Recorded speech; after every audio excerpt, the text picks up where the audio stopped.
ಎಲ್ಲ ವಿದ್ಯಾರ್ಥಿಗಳಿಗೂ ನಮಸ್ಕಾರಗಳನ್ನು ಸಲ್ಲಿಸುತ್ತಾ ಈ ಅವಧಿಯನ್ನು ನಾವು ಆರಂಭ ಮಾಡ್ತಾ ಇದ್ವಿ. ಈ ಅವಧಿಯಲ್ಲಿ ಪ್ರಮುಖವಾಗಿ ನಾವು ಮೈಸೂರು ವಿಶ್ವವಿದ್ಯಾನಿಲಯದ ಮೊದಲನೇ ಚತುರ್ಮಾಸಕ್ಕೆ ಐಚ್ಛಿಕ ಕನ್ನಡ ವಿಭಾಗದಲ್ಲಿ ಪ್ರಥಮ BAಗೆ ಪಠ್ಯವಾಗಿಟ್ಟಿರುವಂಥ ದಲಿತ ಬಂಡಾಯ ಸಾಹಿತ್ಯದ ಸ್ವರೂಪ, ಲಕ್ಷಣಗಳು, ಒಟ್ಟು ಮತ್ತು ಬೆಳವಣಿಗೆಯನ್ನ ಸಂಕ್ಷಿಪ್ತವಾಗಿ ಗಮನಿಸ್ತೀವಿ. ಅದಕ್ಕಿಂತ ಮೊದಲು ನಾವು ಕಳೆದ ಅವಧಿಯಲ್ಲಿ ಚರ್ಚಿಸಲಾಗಿದ್ದಂಥ ವಿಚಾರಗಳನ್ನು ಒಮ್ಮೆ ಪುನರ್ಮನನ ಮಾಡಿಕೊಳ್ಬಹುದು.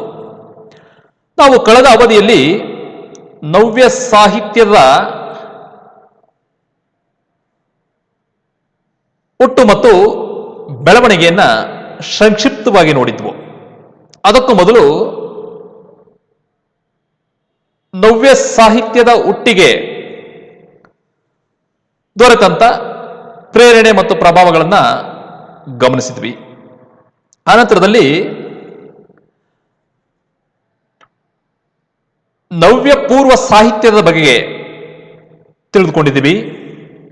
ಅನಂತರದಲ್ಲಿ ನವ್ಯ ಸಾಹಿತ್ಯದ ಪ್ರಮುಖ ಪ್ರಕಾರಗಳ ಕಡೆಗೆ ನೋಡಿದ್ವಿ. ಮುಂದುವರೆದು ನವ್ಯ ಕಾಲಘಟ್ಟದ ಪ್ರಮುಖ ಕವಿಗಳು, ಅವರ ಸಾಹಿತ್ಯ ಕೃಷಿಯ ಬಗೆಗೆ ಸಂಕ್ಷಿಪ್ತವಾಗಿ ತಿಳಿದುಕೊಂಡಿದ್ವಿ. ಅನಂತರದಲ್ಲಿ ಮುಖ್ಯವಾಗಿ ನವ್ಯ ಸಾಹಿತ್ಯದ ಪ್ರಮುಖ ಲಕ್ಷಣಗಳನ್ನು ನಾವು ಚರ್ಚಿಸಿದ್ವಿ. ಹಾಗಾದರೆ ವಿದ್ಯಾರ್ಥಿಗಳೇ, ನಾವು ಈ ದಿನದ ಅಂದರೆ ಈ ಅವಧಿಯಲ್ಲಿ ನಾವು ಪ್ರಮುಖವಾಗಿ ಕಲಿಯುವಂಥ ವಿಚಾರಗಳು, ಚರ್ಚಿಸುವಂಥ ವಿಚಾರಗಳು, ತಿಳಿದುಕೊಳ್ಳುವಂಥ ವಿಚಾರಗಳು ಯಾವುವು ಅಂತ ಹೇಳಿದ್ರೆ, ದಲಿತ ಬಂಡಾಯ ಸಾಹಿತ್ಯದ ಪೂರ್ವ ಕನ್ನಡ ಸಾಹಿತ್ಯದ ಬಗೆಗೆ ತಿಳಿದುಕೊಳ್ತೀವಿ. ದಲಿತ ಬಂಡಾಯ ಸಾಹಿತ್ಯದ ಉಗಮಕ್ಕೆ ದೊರೆತ ಪ್ರೇರಣೆ ಪ್ರಭಾವಗಳನ್ನು ತಿಳಿದುಕೊಳ್ತೀವಿ. ದಲಿತ ಬಂಡಾಯ ಸಾಹಿತ್ಯದ ಪ್ರಮುಖ ಲಕ್ಷಣಗಳನ್ನು ಗುರುತಿಸ್ತೀವಿ. ಮುಂದುವರೆದು ದಲಿತ ಬಂಡಾಯ ಸಾಹಿತ್ಯದ ಪ್ರಮುಖ ಪ್ರಕಾರಗಳನ್ನು ನೋಡ್ತೀವಿ. ಇನ್ನು ಮುಂದುವರೆದು ದಲಿತ ಬಂಡಾಯ ಸಾಹಿತ್ಯದ ಕವಿಗಳು, ಅವರ ಸಾಹಿತ್ಯ ಕೃಷಿಯ ಬಗೆಗೆ ಅರ್ಥಕೊಳ್ತೀವಿ. ಮತ್ತೆ ದಲಿತ ಬಂಡಾಯ ಸಾಹಿತ್ಯದಿಂದ ಕನ್ನಡ ಸಾಹಿತ್ಯಕ್ಕೆ ದೊರೆತಂತ ತಿರುವುಗಳೇನು ಎಂಬುದನ್ನು ಪ್ರಮುಖವಾಗಿ ನಾವು ಗಮನಿಸ್ತೀವಿ. ಹಾಗಾದ್ರೆ ಈಗ ನೋಡಿ, ದಲಿತ ಬಂಡಾಯ ಸಾಹಿತ್ಯ ಪೂರ್ವಕಾಲದ ಕನ್ನಡ ಸಾಹಿತ್ಯ. ಆಧುನಿಕ ಕನ್ನಡ ಸಾಹಿತ್ಯದ ಬಹುಮುಖ್ಯ ಘಟ್ಟಗಳಲ್ಲಿ ದಲಿತ ಬಂಡಾಯ ಸಾಹಿತ್ಯ ಘಟ್ಟವೂ ಒಂದು. ದಲಿತ ಬಂಡಾಯ ಎಂಬ ಈ ಎರಡು ಸಾಹಿತ್ಯ ಪರಿಕಲ್ಪನೆಗಳ ವಸ್ತು, ಸಂವೇದನೆಗಳು, ಅನುಭವ, ಅಭಿವ್ಯಕ್ತಿ ಕ್ರಮ ಎಂಬಿತ್ಯಾದಿ ಅಂಶಗಳಿಂದ ಇವೆರಡು ಸ್ವಲ್ಪ ತುಸು ಭಿನ್ನವಾಗಿದ್ದರೂ ಆಶಯ ಮತ್ತು ಚಾರಿತ್ರಿಕ ದೃಷ್ಟಿಕೋನದಿಂದ ಇವೆರಡು ಪರಸ್ಪರ ಪೂರಕ ಸಂಬಂಧವನ್ನು ಹೊಂದಿವೆ. ಇವೆರಡು ಒಂದರ್ಥದಲ್ಲಿ ಒಂದೇ ನಾಣ್ಯದ ಎರಡು ಮುಖಗಳಂತಿವೆ. ಮತ್ತೆ 20ನೇ ಶತಮಾನದ 70ರ ದಶಕದಲ್ಲಿ ಹುಟ್ಟಿಕೊಂಡ ಈ ಪರಿಕಲ್ಪನೆಗಳು ಕನ್ನಡ ಸಾಹಿತ್ಯಕ್ಕೆ ಹೊಸತನವನ್ನ, ಹೊಸ ಮೆರುಗನ್ನ ತಂದುಕೊಟ್ಟಿವೆ. KP ಪೂರ್ಣಚಂದ್ರ ತೇಜಸ್ವಿಯವರು ಅಬಚೂರಿನ ಪೋಸ್ಟ್ ಆಫೀಸು ಎಂಬ ಕಥಾ ಸಂಕಲನಕ್ಕೆ ಮುನ್ನುಡಿಯನ್ನ ಬರೀತಾರೆ. ಆ ಮುನ್ನುಡಿಯಲ್ಲಿ ನವ್ಯ ಸಾಹಿತ್ಯ ಪಂಥದ ಮಿತಿಗಳನ್ನ ಮತ್ತು ದೌರ್ಬಲ್ಯಗಳನ್ನ ಕೂಲಂಕುಷವಾಗಿ ಪ್ರಸ್ತಾಪಿಸ್ತಾರೆ. ಈ ಅತೃಪ್ತಿಯೇ ದಲಿತ ಬಂಡಾಯ ಸಾಹಿತ್ಯದ ಆರಂಭಕ್ಕೆ, ಉಗಮಕ್ಕೆ ಪ್ರೇರಣೆಯನ್ನ ಒದಗಿಸಿದೆ ಎಂದರೆ ತಪ್ಪಾಗಲಾರದು.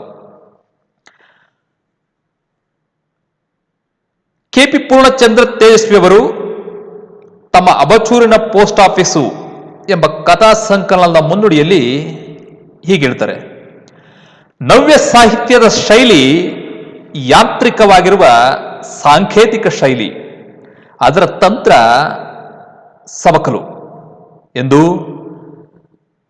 ಕೇವಲ ಉಪಾಧ್ಯಾಯರೇ ಹೆಚ್ಚಿರುವ ಅದರ ಸಾಹಿತ್ಯ ವರ್ಗ ಮತ್ತು ಕೇವಲ ಸಾಹಿತ್ಯದ ಮಟ್ಟಿಗೆ ಸೀಮಿತಗೊಂಡ ಅದರ ಕ್ರಾಂತಿಕಾರತನ ಇವೇ ಮೊದಲಾದವು ನವ್ಯ ಸಾಹಿತ್ಯದ ದೌರ್ಬಲ್ಯಗಳು ಎಂದು ತೇಜಸ್ವಿಯವರು ಗುರುತಿಸ್ತಾರೆ. ಗುರುತಿಸಿ ಪರೋಕ್ಷವಾಗಿ ದಲಿತ ಬಂಡಾಯ ಸಾಹಿತ್ಯದ ಹುಟ್ಟಿಗೆ ಆರಂಭಕ್ಕೆ ಮುನ್ನುಡಿಯನ್ನು ಬರೀತಾರೆ. ತೇಜಸ್ವಿಯವರ ಈ ಮಾತುಗಳು ಶೂದ್ರ ಮತ್ತು ಅಸ್ಪೃಶ್ಯರು ಮೊತ್ತ ಮೊದಲು ಸಾಹಿತ್ಯ ಲೋಕವನ್ನ ಪ್ರವೇಶ ಮಾಡಲು, ಸಾಹಿತ್ಯ ಕೃಷಿಯನ್ನ ನಡೆಸಲು ಪ್ರೇರಣೆಯನ್ನ ಒದಗಿಸ್ತವೆ. ಈ ಮೂಲಕವಾಗಿ ಶತಮಾನಗಳಿಂದ ಶೋಷಣೆಗೆ ಒಳಗಾದ ಬದುಕಿಗೆ ಹೊಸ ಸ್ಪರ್ಶವನ್ನ ಕೊಡ್ತಾರೆ. ಒಟ್ಟಾರೆಯಾಗಿ ದಲಿತ ಬಂಡಾಯ ಸಾಹಿತ್ಯ ಎಂಬುದು ಸಾಮಾಜಿಕ ಚಳುವಳಿಯೊಂದರ ಉಪ ಉತ್ಪನ್ನ ಅಂತ ಹೇಳ್ಬೋದು. ಅಂದ್ರೆ ಈ ದಲಿತ ಬಂಡಾಯ ಸಾಹಿತ್ಯ ಎಂಬುದು ಸಾಮಾಜಿಕ ಚಳುವಳಿಯೊಂದರ ಉಪ ಉತ್ಪನ್ನವಾಗಿ ಕಾಣತೊಡಗುತ್ತೆ. ಹಾಗಾದ್ರೆ ಮೊದಲು ಈ ದಲಿತ ಸಾಹಿತ್ಯದ ಬಗೆಗೆ ತಿಳಿದುಕೊಳ್ಳೋಣ. ದಲಿತ ಎಂಬ ಪದಕ್ಕೆ ನಾನಾ ಅರ್ಥಗಳಿವೆ. ಹಲವಾರು ಅರ್ಥಗಳು ಈ ದಲಿತ ಎಂಬ ಪದಕ್ಕೆ ಇವೆ. ಜಾತಿಯಿಂದ ತುಳಿತಕ್ಕೊಳಗಾಗಿ ಸಮಾಜದ ಎಲ್ಲ ಸವಲತ್ತುಗಳಿಂದ ವಂಚಿತರಾಗಿದ್ದು ಪಶು ಪಕ್ಷಿಗಳಿಗಿಂತಲೂ ಕೀಳು ಬದುಕನ್ನು ನಡೆಸುವವರನ್ನ ದಲಿತರೆಂದು ಕೆಲವರು ಗುರುತಿಸಿದ್ದಾರೆ, ಕರೆದಿದ್ದಾರೆ. ದಲಿತರನ್ನ ನಾನಾ ಹೆಸರುಗಳಿಂದ ಕರೆಯಲಾಗುತ್ತೆ. ಅಸ್ಪೃಶ್ಯರು, ಅಂತ್ಯಜರು, ಪಂಚಮರು, ಬಹಿಷ್ಕೃತರು, ಆದಿ ಕರ್ನಾಟಕ, ಆದಿ ದ್ರಾವಿಡ, ಅನುಸೂಚಿತ, ಪರಿಶಿಷ್ಟ ಜಾತಿ, ಹರಿಜನ ಮುಂತಾದ ಹೆಸರುಗಳಿಂದ ಕರೆಯುತ್ತಿದ್ದ ದಾಖಲೆಗಳು ಇತಿಹಾಸದುದ್ದಕ್ಕೂ ದಾಖಲೆಯಾಗಿವೆ. ಅರವಿಂದ ಮಾಲಗತ್ತಿಯವರು ದಲಿತ ಪದದ ವಿವಿಧ ಅರ್ಥಗಳನ್ನ ಶೋಧಿಸಿದ್ದಾರೆ, ನೀಡಿದ್ದಾರೆ. ಅವರ ಪ್ರಕಾರ ದಲಿತ ಎಂಬುದು ಸಂಸ್ಕೃತ ಪದ. ಧಲ ಎಂದರೆ ಚೂರಿ ಎಂತಲೂ, ತುಂಡು ಎಂತಲೂ, ಭಾಗ ಎಂತಲೂ, ಸೈನ್ಯ ಎಂತಲೂ, ದಮನಕ್ಕೆ ಒಳಗಾದವರು ಎಂತಲೂ ಅರ್ಥಗಳಿವೆ ಎಂದು ಅರವಿಂದ ಮಾಲಗತ್ತಿಯವರು ಹೇಳ್ತಾರೆ. ಹಾಗಾದ್ರೆ ದಲಿತ ಸಾಹಿತ್ಯ ಅಂದ್ರೆ ಯಾವುದು ಎಂಬ ಚರ್ಚೆಯು ನಾನಾ ಬಗೆಗಳಲ್ಲಿ ನಾನಾ ಜನರಿಂದ, ನಾನಾ ವಿದ್ವಾಂಸರಿಂದ ನಡೆದಿದೆ. ದಲಿತರ ಬದುಕನ್ನ ಕುರಿತು ದಲಿತರೇ ಬರೆದದ್ದು ಮಾತ್ರ ದಲಿತ ಸಾಹಿತ್ಯ ಎಂತಲೂ, ದಲಿತರ ಬದುಕನ್ನ ಕುರಿತು ಬೇರಾರೇ ಬರೆದರೂ ಅದು ದಲಿತ ಸಾಹಿತ್ಯವಾಗುತ್ತದೆ ಎಂತಲೂ ಹಲವು ಚರ್ಚೆಗಳು ನಡೆದಿವೆ. ಮರಾಠಿಯ ಪ್ರಸಿದ್ಧ ಸಾಹಿತಿ ಡಾಕ್ಟರ್ ಬಾಬುರಾವ್ ಗಾಯಕ್ವಾಡ್ರವರ ಪ್ರಕಾರ ದಲಿತ ಸಾಹಿತ್ಯವನ್ನ ಈಗ ವ್ಯಾಖ್ಯಾನ ಮಾಡಬಹುದು. ಅವರು ಹೀಗೆ ವ್ಯಾಖ್ಯಾನಿಸಿದ್ದಾರೆ. ದಲಿತ ಸಾಹಿತ್ಯ ಅನ್ನುವುದು ಮನುಷ್ಯನನ್ನ ಕೇಂದ್ರ ಬಿಂದುವನ್ನಾಗಿ ಮಾಡುತ್ತೆ. ಇದು ಮನುಷ್ಯರ ನಡುವೆ ಪ್ರೇಮವನ್ನ ಪ್ರಸರಿಸಲು ಪ್ರಯತ್ನಿಸುತ್ತೆ.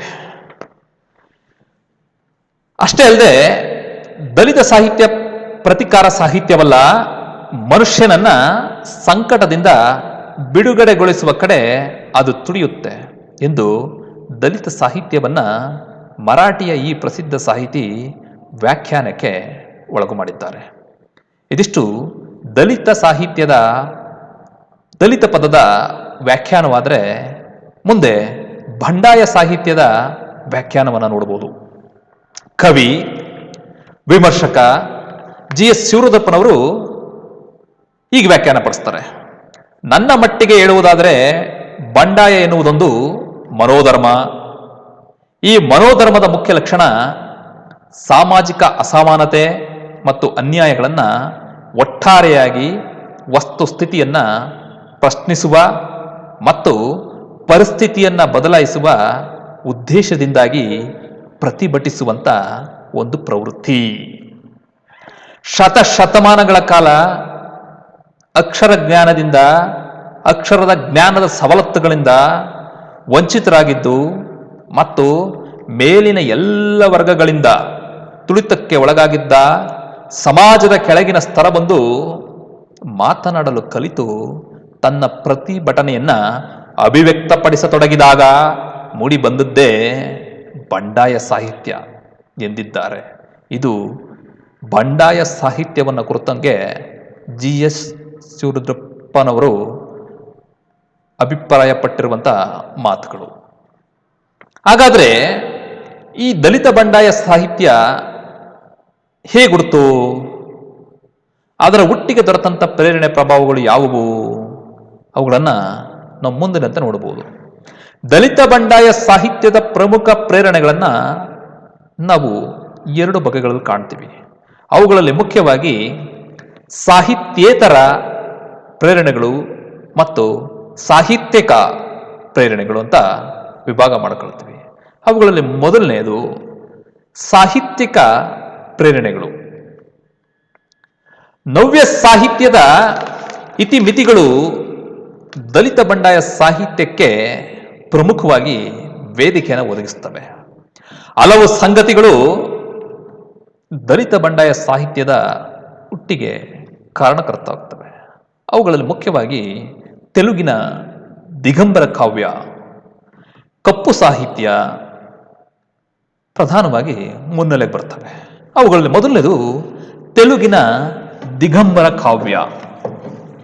ಆಂಧ್ರ ಪ್ರದೇಶದಲ್ಲಿ ಹುಟ್ಟಿದಂಥ ಈ ಕಾವ್ಯ ಪರಂಪರೆ ಶೋಷಣೆಯನ್ನ ಮಾಡುವಂಥ, ಶೋಷಣೆಯನ್ನ ನಡೆಸುವಂತಹ, ಶೋಷಣೆಯನ್ನ ಉಂಟು ಮಾಡುವಂತಹ ಬಂಡವಾಳಶಾಹಿ, ಅಧಿಕಾರಶಾಹಿ ಮತ್ತು ಜಮೀನ್ದಾರಶಾಹಿಗಳ ವಿರುದ್ಧ ಬಂಡೆದ್ದು ಬರೆದಂಥ ಕಾವ್ಯವಾಗಿದೆ.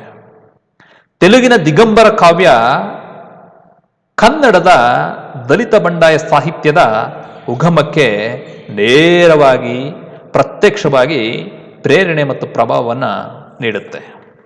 ಇನ್ನು ಕಪ್ಪು ಸಾಹಿತ್ಯ ದಲಿತ ಬಂಡಾಯ ಸಾಹಿತ್ಯದ ಮೇಲೆ ಪ್ರಭಾವವನ್ನು, ಪ್ರೇರಣೆಯನ್ನು ಒದಗಿಸಿದಂಥ ಮತ್ತೊಂದು ಬಗೆಯ ಸಾಹಿತ್ಯ ಕಪ್ಪು ಸಾಹಿತ್ಯ. ಆಫ್ರಿಕಾ ಖಂಡದಲ್ಲಿ ಜನಾಂಗೀಯ ತಾರತಮ್ಯವನ್ನು ವಿರೋಧಿಸಿ ಹುಟ್ಟಿಕೊಂಡ ಸಾಹಿತ್ಯವೇ ಕಪ್ಪು ಸಾಹಿತ್ಯ. ಅಂದರೆ ಈ ಕಪ್ಪು ಸಾಹಿತ್ಯ ಆಫ್ರಿಕಾದಲ್ಲಿ ನಡೆಯುತ್ತಿದ್ದಂಥ ಜನಾಂಗೀಯ ತಾರತಮ್ಯಗಳ ವಿರುದ್ಧವಾಗಿ ಬಂಡೆದ್ದು, ಸಿಡಿದೆದ್ದು ಹುಟ್ಕೊಳ್ಳುತ್ತೆ. ಈ ಕಪ್ಪು ಸಾಹಿತ್ಯದ ಪ್ರೇರಣೆ ಪ್ರಭಾವಕ್ಕೆ ಒಳಗಾಗಿ ಕನ್ನಡ ದಲಿತ ಬಂಡಾಯ ಸಾಹಿತ್ಯ ನಿರ್ಮಾಣಗೊಳ್ಳುತ್ತೆ, ಸೃಜನೆಗೊಂಡಿದೆ. ಇನ್ನು ಅನೇಕ ಸಾಹಿತ್ಯಿಕ ಪ್ರೇರಣೆಗಳು ಈ ದಲಿತ ಬಂಡಾಯ ಸಾಹಿತ್ಯದ ನಿರ್ಮಾಣಕ್ಕೆ ಪ್ರೇರಕವಾಗಿವೆ. ಹಾಗಾದ್ರೆ ಈ ದಲಿತ ಬಂಡಾಯ ಸಾಹಿತ್ಯದ ನಿರ್ಮಾಣದ ಮೇಲೆ ಪ್ರಭಾವ ಬೀರಿದಂಥ ಸಾಹಿತ್ಯೇತರ ಕಾರಣಗಳು ಏನಿದೆ ಅವನ್ನ ಮುಂದಿನಂತೆ ನಾವು ಗಮನಿಸಬಹುದು. ಎಡಪಂಥೀಯ ವಿಚಾರಗಳು, ಸಿದ್ಧಾಂತಗಳು ದಲಿತ ಬಂಡಾಯ ಸಾಹಿತ್ಯವನ್ನ ಪ್ರಭಾವಿಸಿವೆ, ರೂಪಿಸಿವೆ. ಅವುಗಳಲ್ಲಿ ಪ್ರಮುಖವಾಗಿ ಮಾರ್ಕ್ಸ್ವಾದ, ಸಾಮಾಜಿಕ, ರಾಜಕೀಯ, ಆರ್ಥಿಕ ಅಸಮಾನತೆಗಳ ವಿರುದ್ಧ ಬಂಡಾಯ ಸಾರದಂಥವನು ಕಾರ್ಲ್ ಮಾರ್ಕ್ಸ್. ದಲಿತ ಬಂಡಾಯ ಸಾಹಿತ್ಯ ಈ ಕಾರ್ಲ್ ಮಾರ್ಕ್ಸ್ನ ತತ್ವ ಸಿದ್ಧಾಂತದಿಂದ ಪ್ರಭಾವಿತಗೊಂಡಿದೆ. ಅದರ ಪ್ರತಿಫಲವಾಗಿ ದಲಿತ ಬಂಡಾಯ ಸಾಹಿತ್ಯದೊಳಗಡೆ ಕಾರ್ಲ್ ಮಾರ್ಕ್ಸ್ನ ಪ್ರಮುಖ ತತ್ವಗಳು, ಚಿಂತನೆಗಳು ಮೂಡಿವೆ. ದಲಿತ ಬಂಡಾಯ ಸಾಹಿತ್ಯದ ನಿರ್ಮಾಣದ ಮೇಲೆ ಪ್ರಭಾವ ಬೀರಿದಂಥ ಮತ್ತೊಂದು ವಾದ ಲೋಹಿಯವಾದ. ಸಮಾಜದ ಅಸಮಾನತೆಗೆ ವರ್ಗ, ಜಾತಿ, ಆರ್ಥಿಕತೆ, ಸಾಮಾಜಿಕತೆ ಮತ್ತು ರಾಜಕೀಯ ಮೊದಲಾದ ಅಂಶಗಳೇ ಕಾರಣಗಳಾಗಿದ್ದು, ಇಂಥ ಅಸಮಾನತೆಗಳ ವಿರುದ್ಧ ಲೋಹಿಯವಾದ ಧ್ವನಿ ಎತ್ತುತ್ತೆ. ದಲಿತ ಬಂಡಾಯ ಸಾಹಿತ್ಯಕ್ಕೆ ಈ ಲೋಹಿಯವಾದದಿಂದ ಸಾಕಷ್ಟು ಪ್ರೇರಣೆ ಪ್ರಭಾವಗಳು ದೊರಕಿವೆ. ಮತ್ತೊಂದು ದಲಿತ ಪ್ಯಾಂಥರ್. ಮಹಾರಾಷ್ಟ್ರದಲ್ಲಿ ದಲಿತರ ಮೇಲೆ ನಡೆಯುತ್ತಿದ್ದಂಥ ದೌರ್ಜನ್ಯಗಳ ವಿರುದ್ಧ ಹೋರಾಟ ಮಾಡುವ ಸಲುವಾಗಿ ದಲಿತ ಪ್ಯಾಂಥರ್ ಎಂಬ ಸಂಘಟನೆ ಹುಟ್ಟುಕೊಳ್ಳುತ್ತೆ. ಈ ಸಂಘಟನೆ ಹೋರಾಟದ ಸ್ವರೂಪ ಈ ಸಂಘಟನೆಯ ಹೋರಾಟದ ಸ್ವರೂಪ ಕನ್ನಡದ ದಲಿತ ಮತ್ತು ಬಂಡಾಯ ಸಾಹಿತ್ಯದ ಮೇಲೆ ಆಗಿದೆ. ಇದಿಷ್ಟು ದಲಿತ ಬಂಡಾಯ ಸಾಹಿತ್ಯದ ನಿರ್ಮಾಣದ ಮೇಲೆ ಪ್ರೇರಣೆ ಪ್ರಭಾವವನ್ನು ಬೀರಿದಂಥ ಸಾಹಿತ್ಯೇತರ ಅಂಶಗಳಾಗಿವೆ. ಇನ್ನು ಮುಂದೆ ನಾವು ದಲಿತ ಬಂಡಾಯ ಸಾಹಿತ್ಯದ ಹುಟ್ಟು ಮತ್ತು ಬೆಳವಣಿಗೆಗಳನ್ನು ನಾವು ಗಮನಿಸಬಹುದು. 1970ರ ದಶಕದಲ್ಲಿ ದಲಿತ ಬಂಡಾಯ ಸಾಹಿತ್ಯ ಒಂದು ಚಳುವಳಿಯಾಗಿ ರೂಪುಗೊಳ್ಳುತ್ತೆ. 1973ರಲ್ಲಿ ಬೂಸಾ ಚಳುವಳಿ ಆರಂಭ ಆಗುತ್ತೆ. 1973ರಲ್ಲಿ ಆರಂಭವಾದಂಥ ಈ ಬೂಸಾ ಚಳುವಳಿಯ ಪ್ರಭಾವಕ್ಕೆ ಒಳಗಾದಂಥ ಅಕ್ಷರ ಕಲಿತ ದಲಿತ ಬುದ್ಧಿಜೀವಿಗಳನ್ನು ನಾವು ಪ್ರಮುಖವಾಗಿ ನೆನೆಸ್ಕೊಳ್ಬೇಕಾಗತ್ತೆ. ಇದರ ಪರಿಣಾಮವಾಗಿ ಅಂದರೆ ಬೂಸಾ ಚಳುವಳಿಯ ಪರಿಣಾಮವಾಗಿ 1973ರ ಆಗಸ್ಟ್ನಲ್ಲಿ ಜಾತಿ ವಿನಾಶ ಸಮ್ಮೇಳನವನ್ನು ಮೈಸೂರಿನಲ್ಲಿ ಹಮ್ಮಿಕೊಳ್ಳಲಾಗುತ್ತೆ. ತೇಜಸ್ವಿ, ಪಿ ಲಂಕೇಶ್, ದೇವನೂರು ಮಹದೇವ, ಚಂದ್ರಶೇಖರ ಪಾಟೀಲ, ಸಿದ್ದಲಿಂಗಯ್ಯ ಮೊದಲಾದವರೆಲ್ಲ ಸೇರಿಕೊಂಡು ಕರ್ನಾಟಕ ಬರಹಗಾರರ ಮತ್ತು ಕಲಾವಿದರ ಒಕ್ಕೂಟವನ್ನು ಸ್ಥಾಪನೆ ಮಾಡ್ಕೊಳ್ತಾರೆ. 1974ರಲ್ಲಿ ಕುವೆಂಪು ಅವರ ನೇತೃತ್ವದಲ್ಲಿ ಕರ್ನಾಟಕ ಬರಹಗಾರರ ಮತ್ತು ಕಲಾವಿದರ ಒಕ್ಕೂಟ ಸಮ್ಮೇಳನವೊಂದನ್ನು ಮೈಸೂರಿನಲ್ಲಿ ನಡೆಸ್ತಾರೆ. ಈ ಸಮ್ಮೇಳನದ ಅಧ್ಯಕ್ಷತೆಯನ್ನು ವಹಿಸಿಕೊಂಡಿದ್ದಂಥ ಕುವೆಂಪು ಅವರು ತಮ್ಮ ಅಧ್ಯಕ್ಷೀಯ ನುಡಿಗಳನ್ನು ಆಡ್ತಾರೆ. ಅವರು ತಮ್ಮ ಅಧ್ಯಕ್ಷೀಯ ನುಡಿಯಲ್ಲಿ ಬಸವಲಿಂಗಪ್ಪನವರ ಬೂಸ ಮಾತಿಗೆ ಸಹಮತವನ್ನು ವ್ಯಕ್ತಪಡಿಸ್ತಾರೆ. ಈ ಸಹಮತವೇ ಕುವೆಂಪು ವ್ಯಕ್ತಪಡಿಸಿದಂಥ ಈ ಸಹಮತವೇ ದಲಿತ ಚಳುವಳಿಗೆ ಪ್ರೇರಕವಾಗುತ್ತೆ. ಇದರ ಪರಿಣಾಮವಾಗಿ 1974ರಲ್ಲಿ ಭದ್ರಾವತಿಯಲ್ಲಿ ದಲಿತ ಸಂಘರ್ಷ ಸಮಿತಿ ರಚನೆಗೊಳ್ಳುತ್ತೆ. ಅನಂತರ ದಿನಗಳಲ್ಲಿ ತುರ್ತು ಪರಿಸ್ಥಿತಿಯನ್ನು 1975ರಲ್ಲಿ ಭಾರತ ಸರ್ಕಾರ ಘೋಷಣೆ ಮಾಡುತ್ತೆ. ಈ ತುರ್ತು ಪರಿಸ್ಥಿತಿಯನ್ನು ವಿರೋಧಿಸಿ ಹಲವು ಲೇಖಕರು ಒಟ್ಟುಗೂಡ್ತಾರೆ. ಮುಂದೆ ಎಂ ಗೋಪಾಲಕೃಷ್ಣ ಅಡಿಗರ ನೇತೃತ್ವದಲ್ಲಿ ಧರ್ಮಸ್ಥಳದಲ್ಲಿ ಕನ್ನಡ ಸಾಹಿತ್ಯ ಸಮ್ಮೇಳನವೊಂದು ಆರಂಭಗೊಳ್ಳುತ್ತೆ. ಈ ಸಮ್ಮೇಳನದಲ್ಲಿ ಪ್ರತ್ಯೇಕ ದಲಿತ ಸಾಹಿತ್ಯದ ಗೋಷ್ಠಿಗೆ ಬೇಡಿಕೆಯನ್ನು ಪ್ರಮುಖರು ಸಲ್ಲಿಸ್ತಾರೆ. ಆದರೆ ಈ ಬೇಡಿಕೆಗೆ ಸರಿಯಾದ ಸ್ಪಂದನೆ ಸಿಗದಿಲ್ಲ. ಯಾವಾಗ ಪ್ರತ್ಯೇಕ ದಲಿತ ಸಾಹಿತ್ಯ ಗೋಷ್ಠಿಗೆ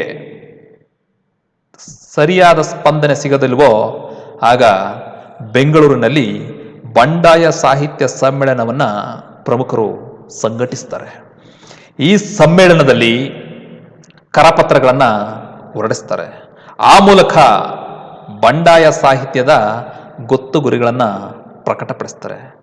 ಹಾಗಾದರೆ ಈ ಕರಪತ್ರದಲ್ಲಿ ಪ್ರಕಟಪಡಿಸಿದಂಥ ಬಂಡಾಯ ಸಾಹಿತ್ಯದ ಗೊತ್ತು ಗುರಿಗಳು ಯಾವುವು? ಅವುಗಳನ್ನು ಮುಂದಿನಂತೆ ನೋಡಬಹುದು. ಪ್ರಜಾಪ್ರಭುತ್ವದ ರಕ್ಷಣೆಗೆ ಮತ್ತು ವಿಸ್ತರಣೆಗೆ ಒತ್ತು ಕೊಡುವುದು, ಶೋಷಣೆಯನ್ನು ಸಮರ್ಥಿಸುವ ಯಜಮಾನ ಸಂಸ್ಕೃತಿಯನ್ನು ವಿರೋಧಿಸುವುದು, ಮತ್ತೆ ಆ ಯಜಮಾನ ಸಂಸ್ಕೃತಿಯ ವಿರುದ್ಧ ಹೋರಾಟ ಮಾಡುವುದು, ಶೋಷಿತ ಜನತೆಯ ಹೋರಾಟಕ್ಕೆ ಬೆಂಬಲವಾಗಿ ನಿಲ್ಲುವುದು, ಖಡ್ಗವಾಗಲಿ ಕಾವ್ಯ ಜನರ ನೋವಿಗೆ ಮಿಡಿಯುವ ಪ್ರಾಣಮಿತ್ರನಂತೆ ಸ್ಪಂದಿಸುವುದು ತೀರಾ ಅಗತ್ಯವಾಗಿದೆ. ಮುಂದುವರೆದು ಈ ಎಲ್ಲ ಅಂಶಗಳನ್ನು ಕೇಂದ್ರೀಕರಿಸಿಕೊಂಡು ದಲಿತ ಬಂಡಾಯ ಸಾಹಿತ್ಯ ರೂಪುಗೊಳ್ಳುತ್ತೆ. ಬರಗೂರು ರಾಮಚಂದ್ರಪ್ಪ, ಡಿ.ಆರ್. ನಾಗರಾಜ್, ಕಾಳೇಗೌಡ ನಾಗವಾರ, ಸಿದ್ದಲಿಂಗಯ್ಯ ಮೊದಲಾದ ಪ್ರಮುಖ ಪ್ರಖ್ಯಾತ ಕವಿಗಳು ದಲಿತ ಬಂಡಾಯ ಸಾಹಿತ್ಯದ ನಿರ್ಮಾಣದಲ್ಲಿ ಪ್ರಮುಖವಾದಂಥ ಪಾತ್ರವನ್ನು ನಿರ್ವಹಿಸಿದ್ದಾರೆ. ದಲಿತ ಬಂಡಾಯ ಸಾಹಿತ್ಯದಲ್ಲಿ ಜನಪ್ರಿಯ ಸಾಹಿತ್ಯ ಪ್ರಕಾರಗಳಾಗಿ ಕಾವ್ಯ, ಕಥೆಗಳು ಹೆಚ್ಚಿನ ಪ್ರಮಾಣದಲ್ಲಿ ಕಾಣಿಸಿಕೊಳ್ತವೆ. 1975ರಲ್ಲಿ ಸಿದ್ಧಲಿಂಗಯ್ಯನವರ ಒಲೆಮಾದಿಗರ ಹಾಡು ಕಾವ್ಯ ಸಂಕಲನ ಪ್ರಕಟವಾಗುತ್ತೆ. ಈ ಒಲೆಮಾದಿಗರ ಹಾಡು ಕವನ ಸಂಕಲನದ ಮೂಲಕ ದಲಿತ ಬಂಡಾಯ ಸಾಹಿತ್ಯ ಹೊಸತನವನ್ನ ಕನ್ನಡ ಸಾಹಿತ್ಯಕ್ಕೆ ತಂದುಕೊಡುತ್ತೆ. ಮನ ಜವರಯ್ಯನವರ ಕೇಳು ಜಗಮಾದಿಗ ವಲಯ, ಇಂದುಧರ ಹೊನ್ನಾಪುರ ಅವರ ಬಂಡಾಯ, ಅರವಿಂದ ಮಾಳಗತ್ತಿಯವರ ಮೂಕನಿಗೆ ಬಾಯಿ ಬಂದಾಗ ಇವೇ ಮೊದಲಾದ ಕಾವ್ಯ ಸಂಕಲನಗಳು ದಲಿತ ಸಾಹಿತ್ಯದ ಹೆಗ್ಗಳಿಕೆಗೆ ಸಾಕ್ಷಿಯಾಗಿವೆ.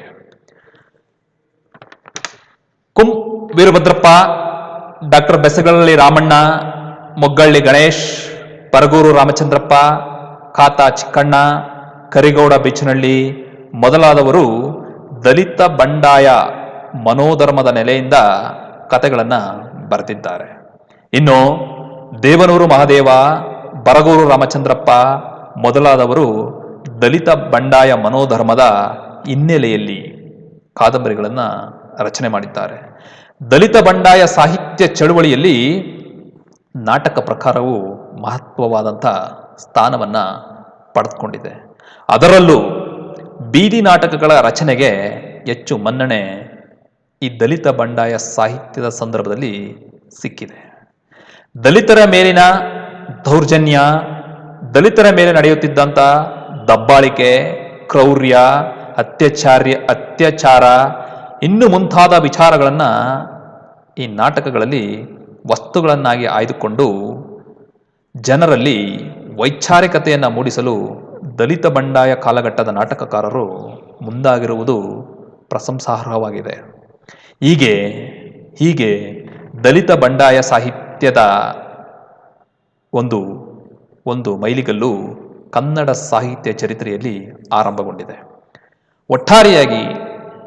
ಒಟ್ಟಾರೆಯಾಗಿ ದಲಿತ ಬಂಡಾಯ ಒಂದು ಚಳುವಳಿಯಾಗಿ, ಸಾಹಿತ್ಯ ಪಂಥವಾಗಿ ಕನ್ನಡ ಸಾಹಿತ್ಯದ ಬೆಳವಣಿಗೆಗೆ ಕಾರಣವಾಗಿದೆ. ಕೊನೆಯದಾಗಿ ನಾವು ಹೇಳೋದಾದರೆ,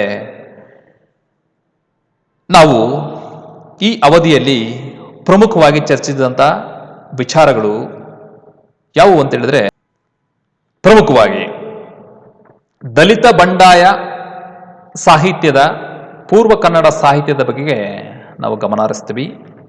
ತದನಂತರದಲ್ಲಿ ದಲಿತ ಬಂಡಾಯ ಸಾಹಿತ್ಯದ ಉಗಮಕ್ಕೆ ದೊರೆತಂಥ ಸಾಹಿತ್ಯಿಕ ಪ್ರೇರಣೆಗಳು ಮತ್ತು ಸಾಹಿತ್ಯೇತರ ಪ್ರೇರಣೆಗಳನ್ನು ಗಮನಿಸ್ತೀವಿ. ಮುಂದುವರೆದು ದಲಿತ ಬಂಡಾಯ ಸಾಹಿತ್ಯದ ಪ್ರಮುಖ ಲಕ್ಷಣಗಳನ್ನು ನೋಡಿದ್ವಿ. ಇನ್ನು ಮುಂದುವರೆದು ದಲಿತ ಬಂಡಾಯ ಸಾಹಿತ್ಯದ ಪ್ರಮುಖ ಪ್ರಕಾರಗಳಾದಂಥ ಕಾವ್ಯ, ನಾಟಕ, ಕಾದಂಬರಿಗಳನ್ನು ನೋಡಿದ್ವಿ. ಮುಂದುವರೆದು ಪ್ರಮುಖ ದಲಿತ ಬಂಡಾಯ ಸಾಹಿತಿಗಳು ಮತ್ತು ಅವರ ಪ್ರಮುಖ ಸಾಹಿತ್ಯ ಕೃಷಿಯ ಬಗೆಗೆ ಸಂಕ್ಷಿಪ್ತವಾಗಿ ಗಮನಿಸ್ತೀವಿ.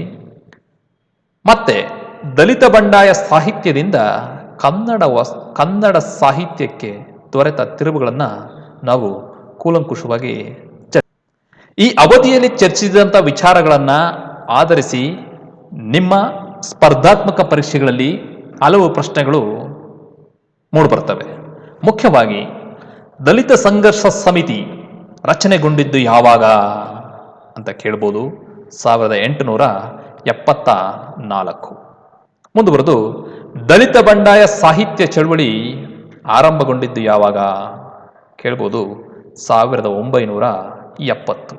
ಮುಂದುವರೆದು ಭೂಸಾ ಪ್ರಕರಣ ಜರುಗಿದ್ದು ಯಾವಾಗ ಅಥವಾ ಘಟಿಸಿದ್ದು ಯಾವಾಗ ಅಂತ ಕೇಳ್ಬೋದು. 1973ರಲ್ಲಿ.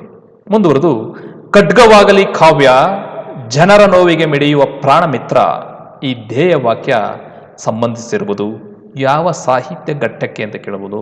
ಉತ್ತರ ದಲಿತ ಬಂಡಾಯ ಸಾಹಿತ್ಯ ಘಟ್ಟ. ಇನ್ನು ಒಲೆಮಾದಿಗರ ಹಾಡು ಕವನ ಸಂಕಲನದ ರಚನೆಕಾರರು ಯಾರು ಅಂತ ಕೇಳಬಹುದು. ಸಿದ್ಧಲಿಂಗಯ್ಯ.